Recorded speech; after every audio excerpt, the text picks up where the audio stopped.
तो लोग मुझसे बहुत बार कहते हैं कि आप बहुत सीधी है, बहुत सीधी है, दुनिया बहुत चालाक है, चतुर है, आपका फायदा उठाती है, आपको थोड़ी सी चालाकी आनी चाहिए, आपको थोड़ा सा ब्लंट होना चाहिए, आप बहुत हम्बल हैं, बहुत ग्राउंडेड हैं।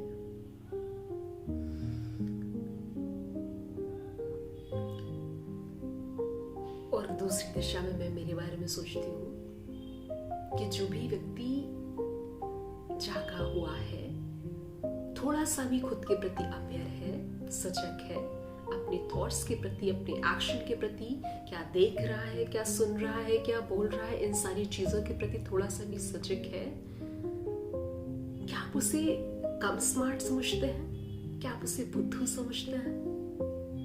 ये उसकी चॉइस है कि वो चतुराई करके आपको ठग नहीं रहा। लोग कहते हैं कि लोग आपका फायदा उठा लेते हैं, आप जान नहीं पाती है। मैं जानती हूँ। कैसे नहीं वो व्यक्ति जान पाएगा जो इतना सजग रहता है प्रतिपल? कैसे वो ये नहीं जान पाएगा कि सामने वाला उसका फायदा उठा रहा है? कैसे? जागे हुए व्यक्ति से ज्यादा चतुर, चालाक तो और कोई नहीं हो सकता। अब अगर लोग उसका फायदा उठाते हैं, लोग उससे चतुराई से खेलते हैं, उसे ओवर पावर या ओवर राइड करने की कोशिश करते हैं, तो ये उस व्यक्ति की काइंडनेस है कि वो उसे ऐसा कर नहीं देता है। इसका मतलब ये नहीं है कि उसे पता नहीं चल पाया और सामने वाला ठग कर चला गया, मूर्ख बनाकर चला गया, उसका फायदा उठा लिया, उसका इस्तेमाल कर लिया। इसका ऐसा बिल्कुल मतलब नहीं है। उसने सब जाना, कब कौन कहाँ किसे कैसे मैनिपुलेट कर रहा था, उसे उसने जान पाया, किस तरीके से उसका फायदा उठाएगा, उसे सब जाना, पर उसने ऐसा कर नहीं दिया, माफ किया उसने। ये उसकी करुणा थी कि ठीक है, मुझे पता चल गया है कि that you are simply overriding me, you are simply manipulating me for your own benefits.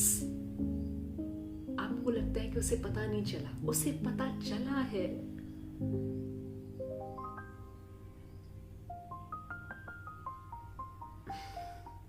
जितने भी सेल्फ अवेयर लोग होते हैं, जो थोड़े से भी अपनी सेंसेस के प्रति जागे हुए लोग होते हैं, पास्ट में बहुत सारे ऐसे लोग हैं। एग्जाम्पल के लिए मेरे फिर से एग्जाम्पल्स वही रहेंगे, थोड़े से पुराने, लाइक कबीरदास जी, कितने जागे हुए थे ना। अगर वो चाहते अपने जागेपन से दुनिया का फायदा उठाना, तो सोचो वो पूरी दुनिया को लूट सकते थे ना। क्या लूटा उन्होंने? ईसा मसीह जी। अगर वो चाहते तो क्या कुछ नहीं कर सकते थे। फायदा उठाते अगर आपका, तो आप तो बर्बाद हो जाते अगर वो आपका फायदा उठाने पर उतर जाते। उनके पास कितनी बुद्धि थी, क्या उठाया उन्होंने आपका फायदा? आपने उन्हें सूली पर लटका दिया, फिर भी तो वो ये कहकर गए कि हे भगवान, इन्हें माफ करना, इन्हें नहीं पता कि ये क्या कर रहे हैं। और जिस दिन इन्हें ये पता चलेगा कि इन्होंने क्या किया है, ये बर्दाश्त नहीं कर पाएंगे, ये जी नहीं पाएंगे। वो ऐसा कहकर गए। आप करुणा देख रहे हो उनकी?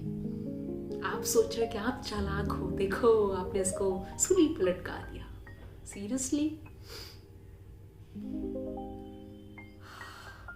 ये इंसान की करुणा है कि वो आपको माफ कर रहा है, ये जानने के बावजूद भी कि आप उसके साथ खेल रहे हैं। आप बड़ा दिमाग लगा रहे हैं उसे फंसाने के लिए, अपने फायदे के लिए।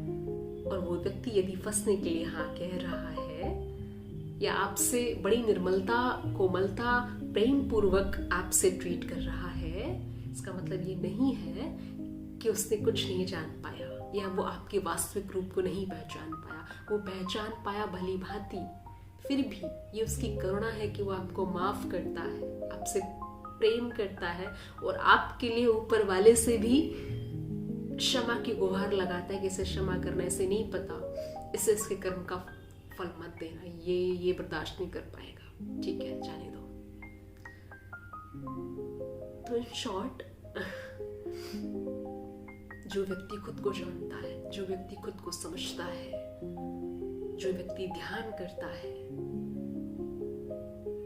जो व्यक्ति शांत रहना जानता है, अपने मन को काबू में रखना जानता है, उस व्यक्ति से अधिक पावरफुल और कोई नहीं है इस दुनिया में। ठीक। और अगर वो व्यक्ति आपकी बातों को सुन रहा है, समझ रहा है, हाँ में हाँ मिला रहा है, इसका ये मतलब बिल्कुल भी नहीं है कि आपने उसे जीत लिया, या आपने उसे वो पावर कर लिया, या आपने उसे अपनी बातों में फंसा लिया। ये आपकी नादानी है अगर आप ऐसा समझ रहे हैं। ऐसा बिल्कुल भी नहीं है। ये सिर्फ सामने वाले की करुणा है कि वो ये जानने के बावजूद भी आपको क्षमा करके आपको स्वीकार कर रहा होता है और जाने दे रहा होता है। ठीक है ना यार, जाने दो, उसको पता नहीं है। बस इतना ही कहना था। होप आप इस थॉट से रिलेट कर पाए हो। थैंक यू इतने काइंड रिस्पॉन्सेस देने के लिए कमेंट्स में। मैं बहुत ग्रेटफुल हूँ। Thank you so very much.